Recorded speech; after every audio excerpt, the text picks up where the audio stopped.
Jose Rizal ngayon, sigurado ako masasabihan natin siya ng how to be you po. Eh paano? Nasa kanya na nga talaga ang lahat.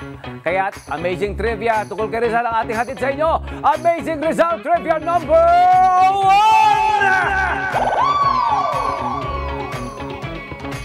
1! Noong 1884 ay isinulat ni Rizal ang pabulang pinamagatang Matsing at Pagong.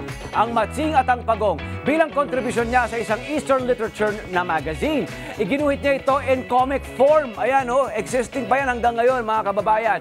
Alam niyo ba kung saan? Sa likod ng notebook ni Paz Pardo Tedavera, ang asawa ni Juan Luna. Naku, napaka-storied ng buhay din ni Juan Luna at ng kanyang asawa. Marami siya mga painting na gawa ni Luna na depiction ng kanyang asawa. Abay, uso na pala noong panahon ni Rizal yung nagdududol-dudol sa notebook ng may notebook. Sa notebook ng iba. Diba? Ayun talagang mga barkada yan isang buong kada yan diba? Sina Juan Luna, sina Paz Pardo Tedavera, saka si Jose Rizal. Sinasabing ito ang kauna-unahang comic strip na isinulat ng isang Pilipino. Aba, iba talaga, Pepe. Iba ka talaga. Ikaw ang OG. Saan man. Amazing Rizal Trivia number 2! Okay, noon niyang ipinatapon si Rizal sa dapitan dahil sa suspetsang pag-aaklas. Aba, wala siyang sinayang na oras. Ang kanyang goal, tuklasin ang undiscovered treasures sa Mindanao. Sa kanyang pananaliksik, natagpuan niya ang ilang hayop na wala pang nakadidiskubre pa noon kahit pa sino pa. 3 sa species na ipinangalan sa kanya, ang Apogonia rizali na isang flying beetle, ang flying lizard na pinangalan ng Draco rizali at ang tree frog na Rhatcophorus rizali. Ang husay! Hanggang doon, may legacy ni Rizal sa mga insekto at mga animals at mga creatures dito. Ang husay.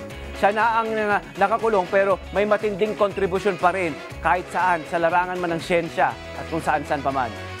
Amazing Rizal Trivia number 1, 2, 3. 3!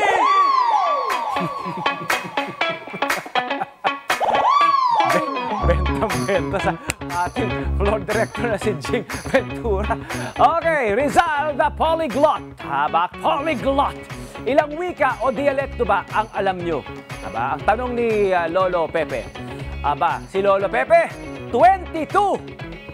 Ganun siya ka-prolific. Hindi lang niya alam ang mga yan pinagkadalubhasaan niya pa ang mga yan. Kaya siya isang true blue polyglot o multilingual na mamamayan. Ibig sabihin, kayang-kaya niya makipag-usap sa iba't ibang lengguwahe. Hindi ba kasi napaka-well-traveled ditong si Jose Rizal, napaka-itinerant, di ba? Itinerant. Kasi di ba kung saan siya nagpupunta mga lugar, di ba? Napakarami niyang mga nakikilala at napakaraming natututuhan kasi nga isa siyang guro at estudyante rin ng buhay. Kaya ang ginawa niya habang siya'y naglalagi at napapatagal sa isang lugar, inaaral niya ang kanilang dialekto o lingwahe. Ayun! Tuloy! Ayun! 22 language and dialects. Kabilang sa 22 languages ang French, Latin, Dutch, German, Swedish, Greek, Russian, Portuguese, Italian, Spanish, Hebrew, Arabic, Japanese, Chinese, Sanskrit at napakarami pang dialekto na kasama. May mga kalakip na mga dialekto. Paano niya naisisiksik sa utak niya yan? Aba, hindi natin alam, di ba? Ganun talaga siya. Isa siyang tunay na henyo. Très bien! Très bien, Pepe! Sabi niya, très bien, Pepe. Okay, Amazing Rizal Trivia number 4! Okay, ito, alam na alam natin ito. Isang magaling na manggagamot si Rizal. Diba? Bukod sa ophthalmologist siya, diba? Siya ang nagsagawa ng operasyon sa mata ng kanyang ina na si Teodora Alonzo.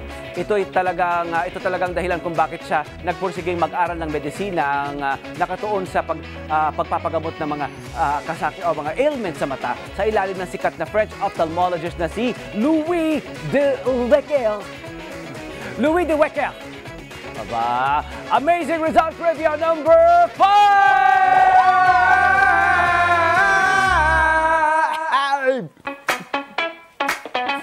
Mahigit 20 monumento ni Rizal ang nakatayo sa iba't ibang bansa. lagpas-lagpasan na ito. Kinikilala siya at ang mga kontribusyon sa panitikan, agham at kabayanihan niya hindi lamang dito sa Pilipinas. Sino ba naman ang hindi makiging proud sa Jose Rizal natin? Maging sa Spain, mayroong replica ng ating Rizal Monument ang naroon nga sa Spain. Napuntahan natin, ang ganda-ganda. Medyo maliit na version pero naroon. Nakakataba ng puso, hindi po ba?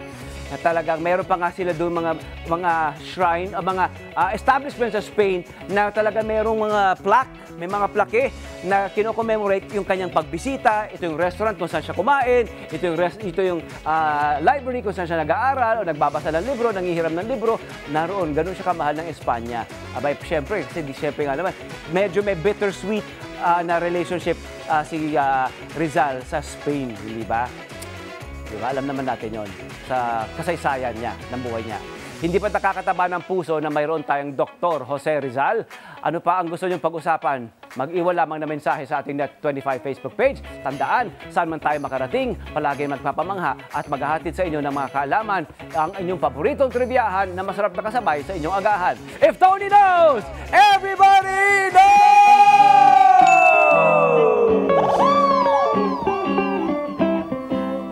Nag-bowling.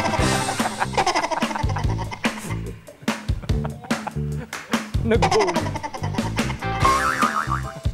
Susunod, mula kay Jose Rizal.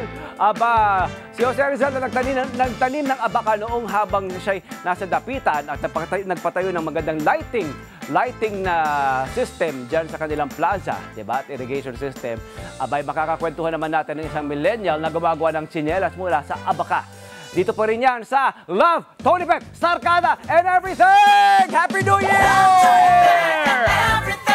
Hello po mga Kanet 25! Si Kuya Tony Pet po ito mula sa Love, Tony Pet, and Everything. For more Love, Tony Pet, and Everything updates, just click on our subscribe button and follow us on our Net25 social media pages at Net25 TV and at Net25 Entertainment Facebook. Magkita-kita po tayo!